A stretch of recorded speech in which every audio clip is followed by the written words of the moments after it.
Nah, Stephen, 2 hari lagi Mama, Stephen, dan semua orang Kristen akan memperingati Hari Paskah. Stephen tahu nggak Hari Paskah itu memperingati apa?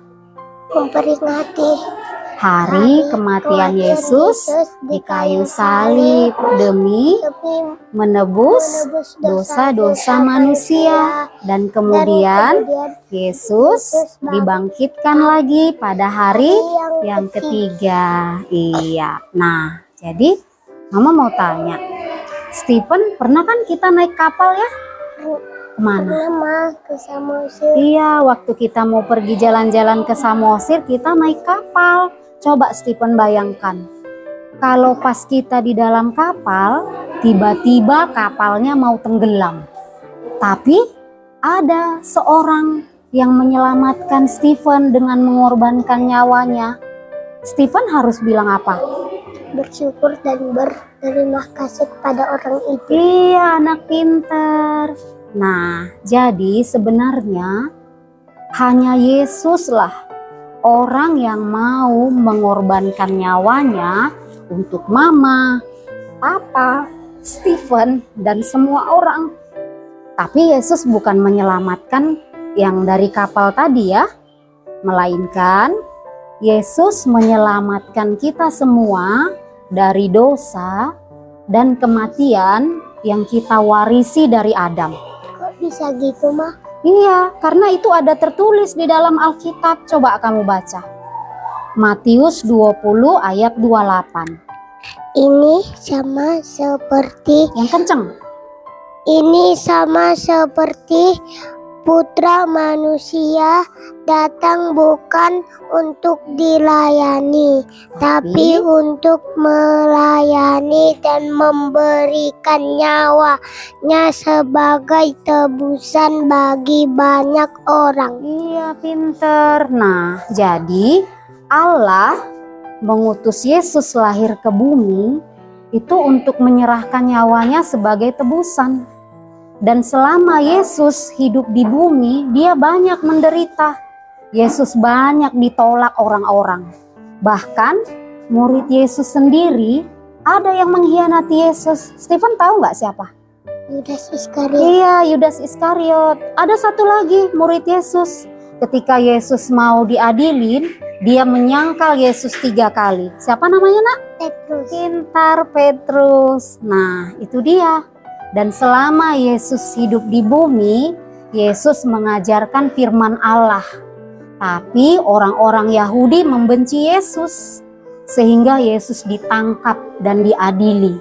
Yesus dibawa ke rumah imam besar Kayafas. Dia dituduh menghina Allah. Padahal selama Yesus mengajarkan firman Allah, Yesus tidak pernah berbuat salah.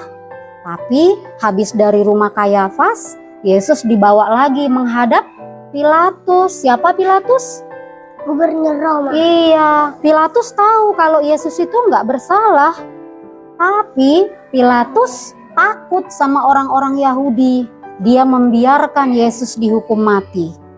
Nah, selama diadili Yesus, ya dia berdiri di persidangan, semua orang mencambuk Yesus, menampar Yesus, memukul Yesus, bahkan di kepala Yesus mereka pakaikan mahkota duri. Jadi dari kepala Yesus sampai ujung kaki tubuh Yesus penuh luka, berdarah. Sakit nggak? Sakit.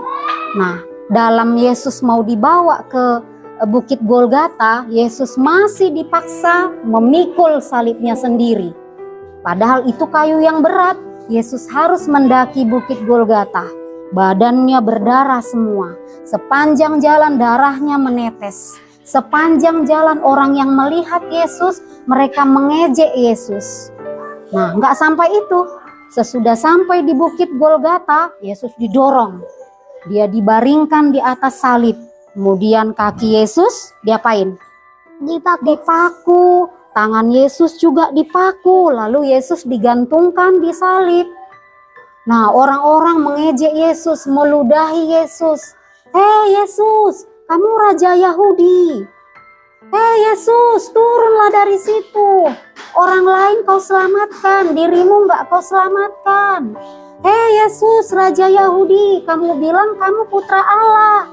Ayo, kamu bilang kamu bisa membangun bait Allah dalam 3 hari. Turunlah, katanya.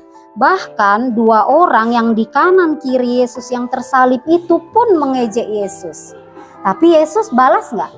Enggak, Yesus enggak balas. Dia diam melihat mereka semua. Lalu Yesus berdoa, Bapa, ampunilah mereka, karena mereka tidak tahu apa yang mereka lakukan.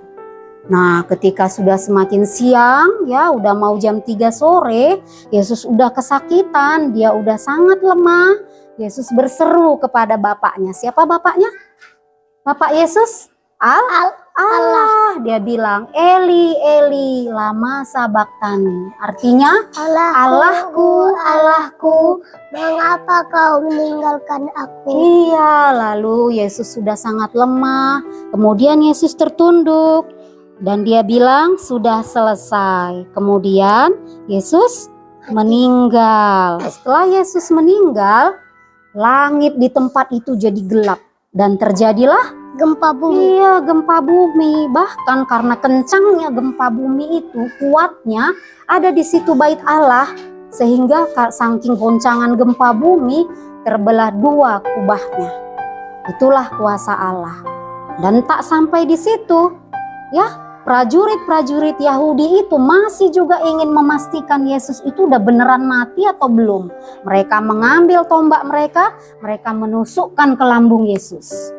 Dan keluarlah darah mengucur di kayu salib dan membasahi tanah di bawah kaki Yesus. Kasihan nggak Yesus? Kasihan. Untuk apa Yesus melakukan itu? Untuk menebus dosa-dosa manusia. Iya, karena Yesus sayang sama mama, Papa Stephen di surga, Stephen juga semua. Yesus sayang. Stephen mau nggak sayang sama Yesus? Mau. Kalau Stephen mau sayang sama Yesus, berarti Stephen harus janji jadi anak baik. Anak baik. Kalau anak baik itu harus rajin berdoa, rajin belajar, sayang semua orang, ya. Bisa baca Alkitab, ya. Dan semua pesan Yesus dalam Alkitab harus Stephen turutin. Karena Yesus bisa melihat apa yang Stephen lakukan. Ada kan lagunya diajari Bu Guru? Ada. Apa nak? Mata Tuhan melihat apa yang kita perbuat, apa yang baik, Yes. apa yang jahat. No. Oleh sebab itulah jangan berbuat jahat. Ingat, Tuhan melihat. Iya, pinter Stephen. Nah, sekarang Stephen udah janji mau jadi anak yang baik. Itulah kisah perjalanan Yesus di kayu salib. Sedih kan? Nah, Stephen harus ingat itu. Sekarang Mama mau ucapkan selamat memperingati Hari Paskah buat Stephen dan buat kita semua di sini. Tuhan memberkati. Amin.